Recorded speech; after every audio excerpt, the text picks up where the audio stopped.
Welcome to our second episode of Season 2 on Real Crime NYC with Chris, Bill, and Pat. In today's Hot Topic episode, we discuss the ongoing investigation of 6 women found dead in the Portland area over just a few short months. Is this the result of a serial killer?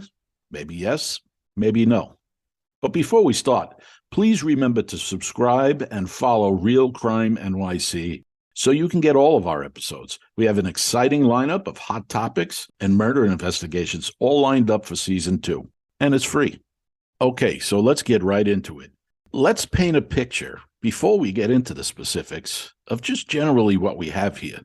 And what we have is 6 females found dead over a 4-month period, all in rural areas within a 100-mile radius encompassing 4 or 5 different counties in northwestern Oregon.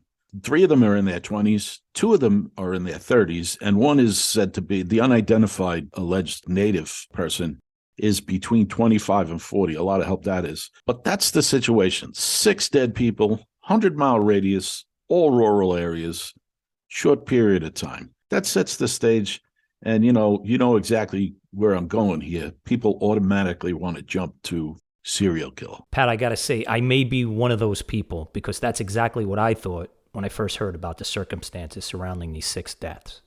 With the limited information we have, it paints a terrible picture. It leaves us questioning a lot of things that took place. In this episode, let's dive deep into each woman's story. We can explore what we do know about each of their deaths, and let's see if we can uncover any similarities that might help shed light on this terrible situation where 6 young women were found dead. 911, what is the location of your emergency? So I'm almost 95% sure I just found a dead body. Okay. A little too scared to get too close to it. It really was pretty deep. Hold on, you found a dead body. Okay, stay on the line with me, okay? What's your name? We'll start with Christian Smith. She's a female white. She was reported missing, 22 years old. She's found on February 19th. What else do we know about this person?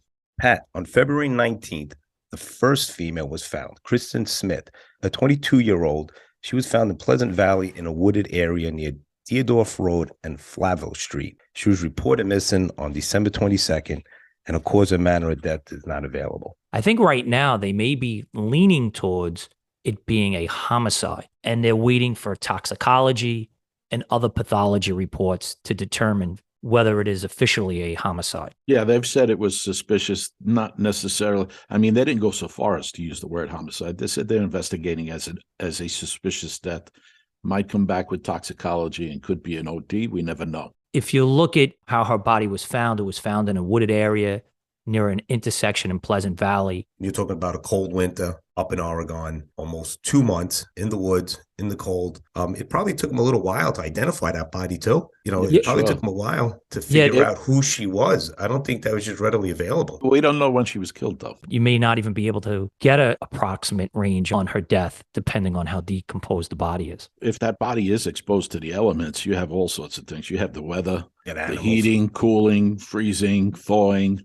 You have predation by critters that are out there, birds of prey, animals, maybe eating parts of the body, destroying evidence, maybe taking parts of the body and distributing them throughout the woods. And some you'll find at a distance, some you may never find. If her fingers are still there, you're gonna scrape the fingernails. You're also gonna bag it up, bag up the hands. Bag up the hands, and you're gonna do a sexual offense kit. It's a rape kit where you're gonna look at certain parts of the body to try to obtain DNA from. You're going to look at, are there any wounds to the body, injuries to the body that you could see, any bones that were fractured or broken, they're going to look at. And again, it depends on how much of the body remained. If indeed she was out there that long, which I don't know the answer to that. But the bottom line is, if you think about it, they reported her missing on December 22nd. They probably were in communication with her. They wanted to see her for Christmas like any family would. Her family was very vocal. They seemed to have a relationship with her family. So in her situation, I kind of venture to say she's not the situation where nobody knows her. I think the family's kind of up on her life situation. Her family set up a GoFundMe page for funeral expenses, and they actually were handing out missing person flyers while she was missing. So next up we have Joanna Speaks, female white, 32 years of age. She was found again in a rural area. What do we know about her? On April 18th, Joanna Speaks, a 32-year-old female, was found inside a barn at an abandoned property in Ridgefield, Washington, about 22 miles north of Portland. Yeah, and the body was found inside an abandoned barn in a rural area. And the investigators have determined that the body was dumped there, that the homicide didn't occur there. She died from blunt force head trauma and neck trauma. I believe that's the only one that's been ruled an absolute homicide at this point. Her family last spoke to her, I believe it was her sisters, last spoke to her on March 15th. So you're looking at they found her body 2-3 weeks later. They're saying that she was homeless. She's a recovering drug addict. But one important thing, and this is why I think people are running with these theories that these 6 bodies there may be a serial killer, is she reconnected with a school friend, Bridget Ramsey, and they just reconnected right before her death. They were friends in school, they reconnect, and now both of them are dead within months of each other. So I think that's why a lot of people are coming up with theories. Did they have the same dealer? Well, they frequented the same place, the same places that were known for drugs. And there's another victim here, another woman that's found dead that also frequented that same area that's known for drugs. And I think that's one of the areas where they're looking at this commonalities of these deaths. I mean, this is a woman, she's got 3 kids, she's down and out. If there is a serial killer, if some of these are linked together and this person's looking for somebody that's down and out, maybe he thinks that Joanna's family's not going to be looking for her, and he selects her, he picks her out to murder. Well, I'll offer a different point of view on that. I think we could pull any number of what ifs out of the air, but here we have someone, I think you said she was a recovering addict, and she was connected to other people and an area where fentanyl and overdoses are common.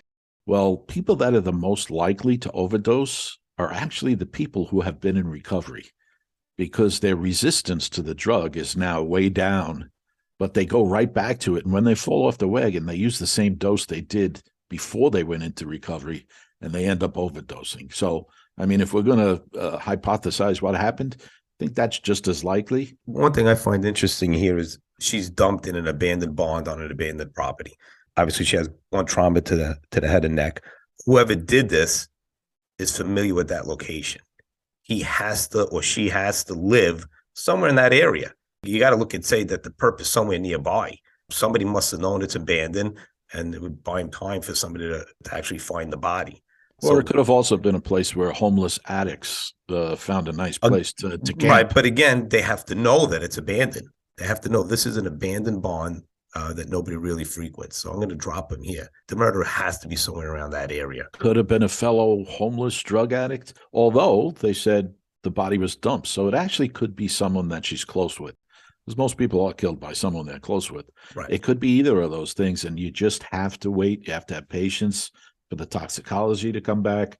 You have to investigate all angles, just like you would in any other homicide. Well, and that's my point. Hey, I killed this woman. What am I going to do with him now? Oh, I know there's an abandoned barn over here. Let me bring him there. I'd be looking at a cell phone. I mean, did she have a cell phone on her? Did she have a cell phone at all? I look at the calls. I look at the text.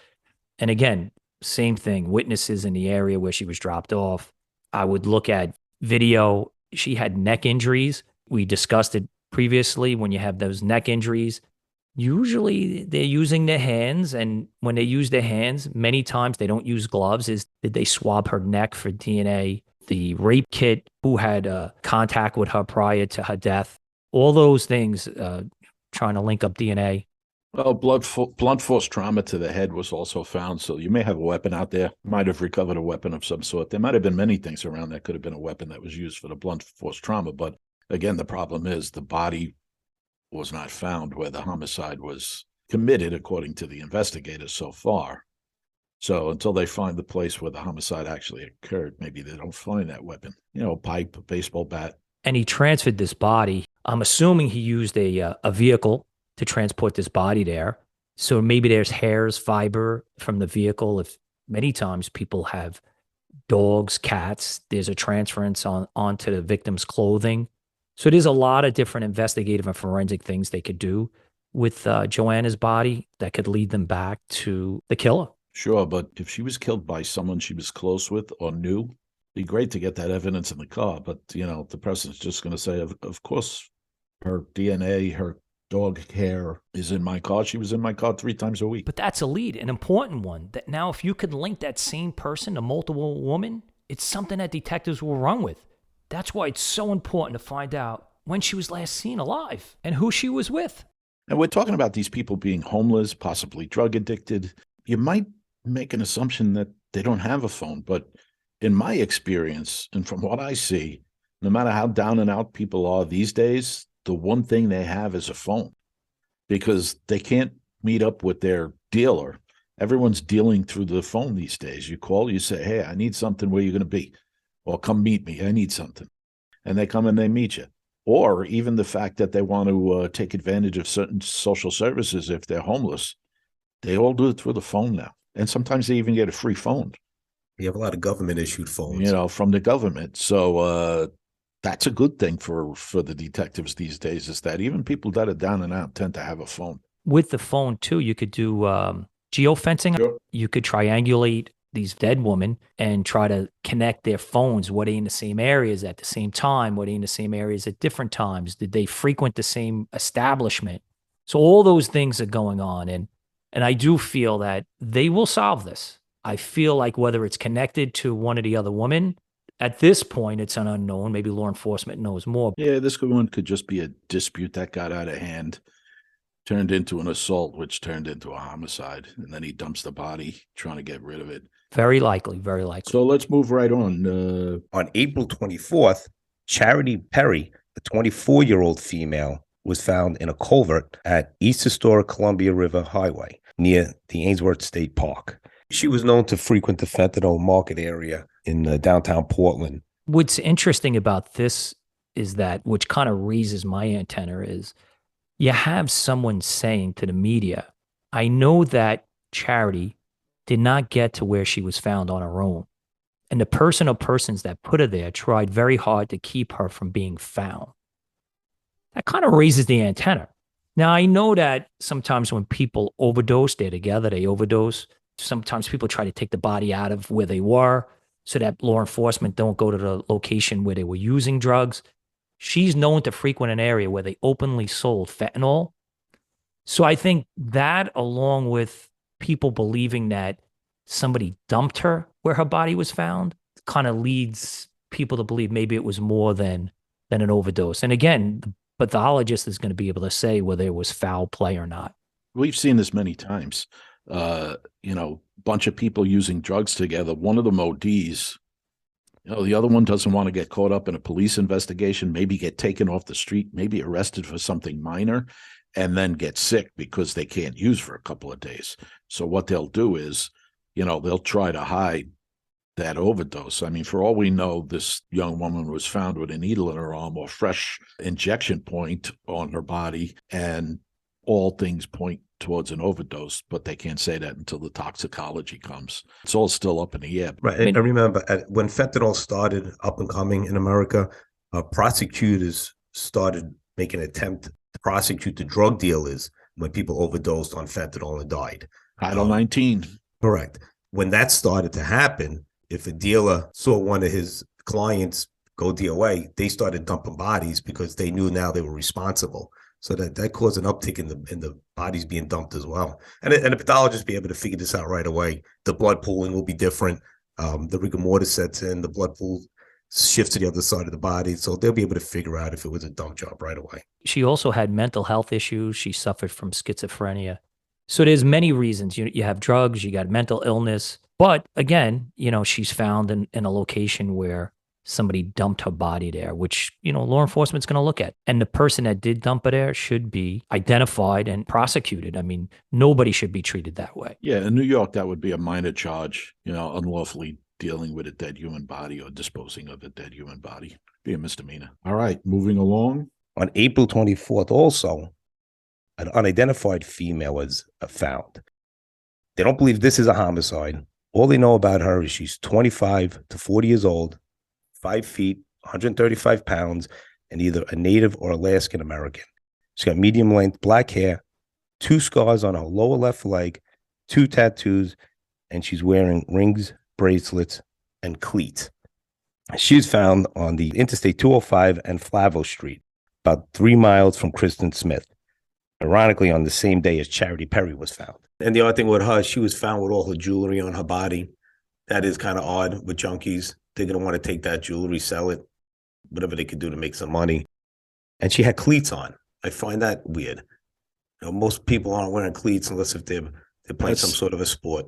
No, that says to me homeless, maybe substance abuser, alcoholic. Found a pair of cleats and needed a pair of shoes. Needs a pair of shoes and found a pair of shoes. Yeah, she was found in a tent. I believe she was found the same day as Perry on April 24th. Yeah, same day. She's living outdoors. Yeah. And 3 miles away from Kristen. Yeah. I mean, they would still have an investigation on identifying her. I mean, you have to. And I think they have a very good chance. chance. I mean, they have a very distinctive tattoo. They have a second tattoo that's not as distinctive, but still a very large tattoo. And she's got some scarring on one of her legs that could also help identify her. And your favorite subject they're going to use, the DNA genealogy. Pat, you're very familiar with that. And, forensic genealogy, if they can't make a match to her DNA, possibly they put her DNA into all the public databases, and they could come up with a relative. But that takes some time. They have to give the family closure if she has family. I mean, who knows? This person could have been living outdoors and not have any family. But what you want to do is you want to know who she is and give some closure to the family. She may be a missing person that's been reported missing, and it just hasn't popped anywhere and connected the two. But you want to bring closure. And just for a law enforcement person, you want to know who this dead body is.